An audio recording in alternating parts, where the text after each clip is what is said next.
use of UV light as medical therapy is as old as recorded Western literature.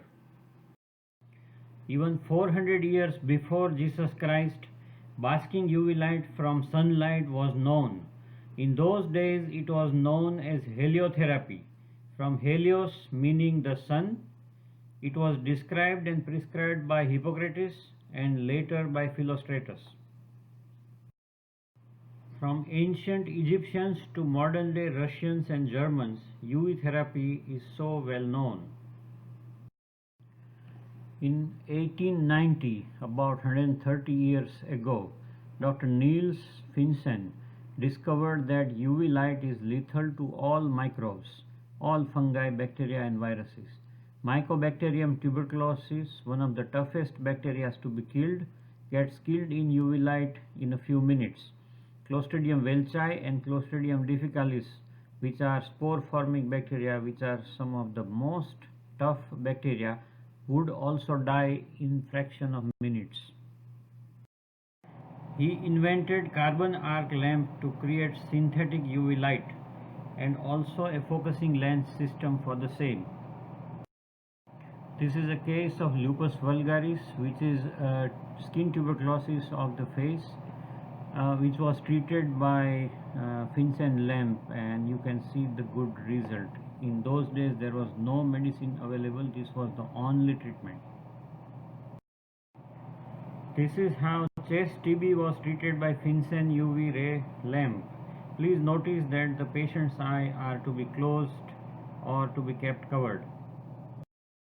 Another example of the same. Chest and intestinal TB was also being treated by Finsen UV lamp. Success of his UV treatment became so popular that he had to design a UV arc lamp which will be able to treat 4 to 6 patients at a time simultaneously.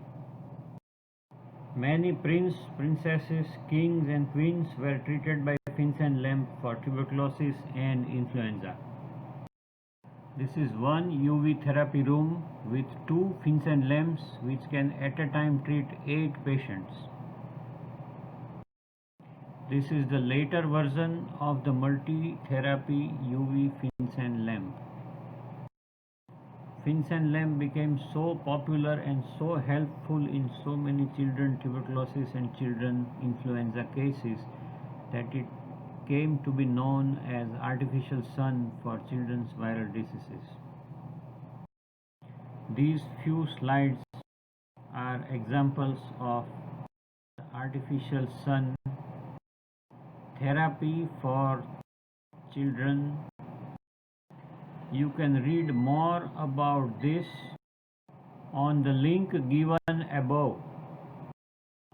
Dr. Niels Finsen was given 1903 Nobel Prize for Medicine for recognition of his noble and phenomenal work on UV light therapy for tuberculosis. Also, so many postal stamps were published in his honor. Based on Finsen's discovery, in every country, huge number of solarium and sanatorium TB hospitals were created. Such hospital windows had special UV concentrating glass with special UV reflectors above patient's bed. Combination of natural UV light with Finsen lamp were also used in such hospitals.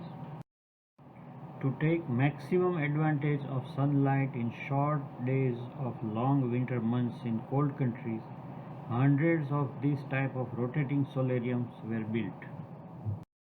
This is a museumed rotating solarium at MP Shah Medical College in Jamnagar, Gujarat, India. From 1890 to 1960, for almost 70 years, till streptomycin was invented and was widely available, UV light was the only way to treat tuberculosis for almost 70 years. By the way, it is interesting to note that those unused solariums later on became the forefathers of modern day revolving restaurants. It is also interesting to know that arc light type of cinema projectors were also invented after the idea of Vincenne's arc lamp. In 1922, Dr. Kurt Nasvitis developed a ultraviolet blood dialysis machine. Patients' infected blood will come out from one vein, circulate around a UV light source, and the sterile blood will go back into another vein of the same arm of the same patient. In 1928, Dr. Emmett Knott designed and patented a UV hemoirradiator vacuum machine.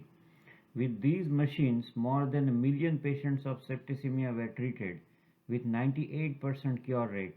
From 1930 to 1960, for almost 30 years in the Western world, this was the only sure shot treatment for blood-borne infections known as septicemia.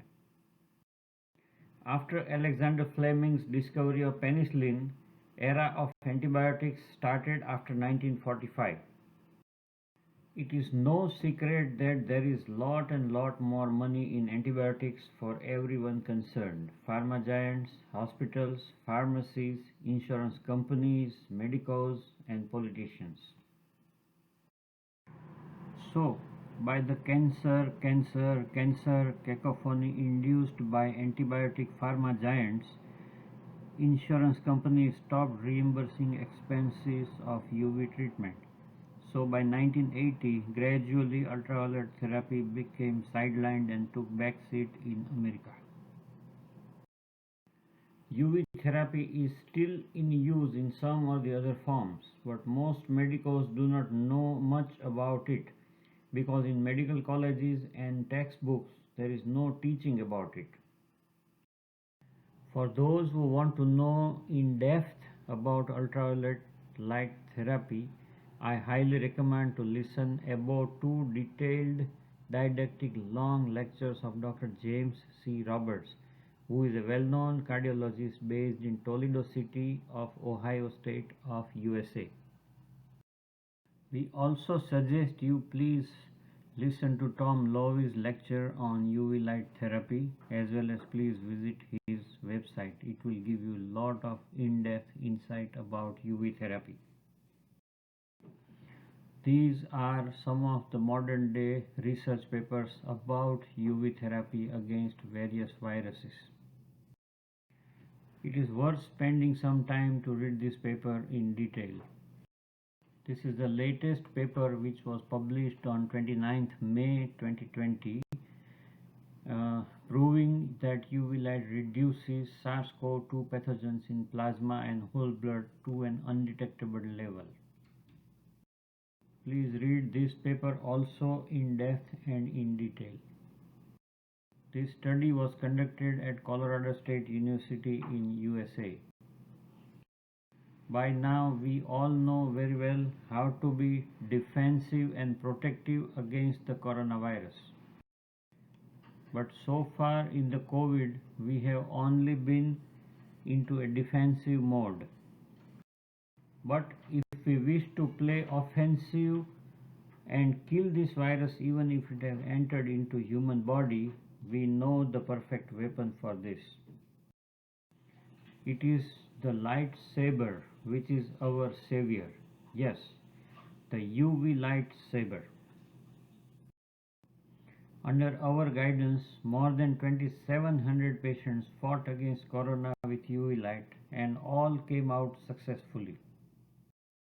So with proper knowledge of our UV weapon, let us kick out this rascal menace virus out of our body, out of our home, and out of our nation.